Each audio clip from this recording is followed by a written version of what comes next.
We have a few speakers who will speak just for a few moments before we invite Jeremy, a few local people who want to express their support for Jeremy and why they're supporting him. The first of whom is Libby Mayfield, and I hope you'll give her a big warm welcome. She's a bit nervous. It's the first time she's spoken, I think, to such a big crowd. She's a young university student from Derby, so please give her a warm welcome, Libby Mayfield.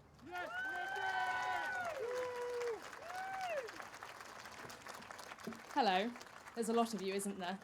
I think it's fair to say I'm not very confident about speaking because I don't feel like I have much authority speaking about politics, but then I feel like a lot of people just know that we want change, but we don't know how to get it. And I can promise you from what I've learned in the past year, learning extensively about politics, is that Jeremy Corbyn is the change we want.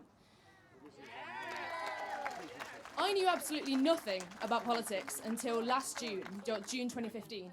And someone I knew went to the East Midlands hustings, and he came back and he said, I want to write a piece that is impartial about what I've just seen, but I feel like I can't be impartial. I feel like whatever I write will be sycophantic about Jeremy, because I was so encouraged by what he said. I was so inspired by everything he came out and said. And I think in that sentence, the energy that my friend told me about is like, that is what we're about. That is well, I hate to use the word momentum again, but that's the momentum that we're trying to build. And obviously, hopefully it's going to get him elected in 2020. But the most surprising thing I found about Jeremy was that this was a politician who cared more about us than about his own wallet. And that sounds ridiculous. I shouldn't be shocked by that. That should be normal. That should be average. Everyone should be doing that, but apparently not. We've already had some poetry today from Chris, and I feel like there's one poem I'd like to quote to you. I feel very odd doing that, but that sums up how I feel about how Jeremy is when he's been the leader of the Labour Party. And that's Rudyard Kipling's If. I'm sure a lot of you will be familiar with it.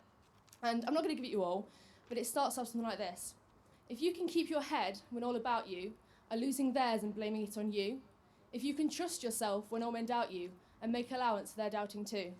If you can wait and not be tired of waiting, or being lied about, not dealing lies, or being hated, not give way to hating, nor look too good, nor talk too wise. Now, I'm not going to dip into comments about what suit he's wearing or whatever, because that's not relevant. What we care about is his policies and the way he's shown leadership over the past however long he's been leader. He has spent his whole life supporting us and fighting for us, and we now need to come together and show our support for him. I just want to finish with a point that came on the news this morning. Today, Jeremy's launched his Transport Tuesday campaign.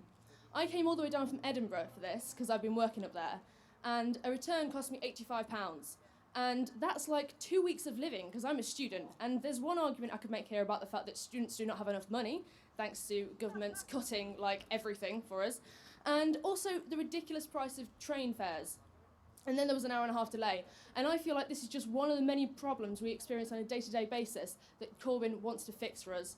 And I just want to keep up that energy that I first felt when I first heard about Corbyn, and just motivate that today and right through to help him win the leadership spot again, and then help us win in 2020.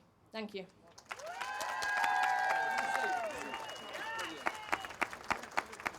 Brilliant. Thanks very much indeed, Libby. That was really great. Thank you very much. I've just been told to remind everybody about the RMT's campaign today about keeping the guard on the train. We've got some RMT colleagues here with us today. Let's give them a big cheer. A really important campaign. Lovely. And one of the consequences, frankly, of privatisation that we need to guard against, and why it's so important that we have a leader like Jeremy Corbyn who is committed to bringing the railways back into public ownership.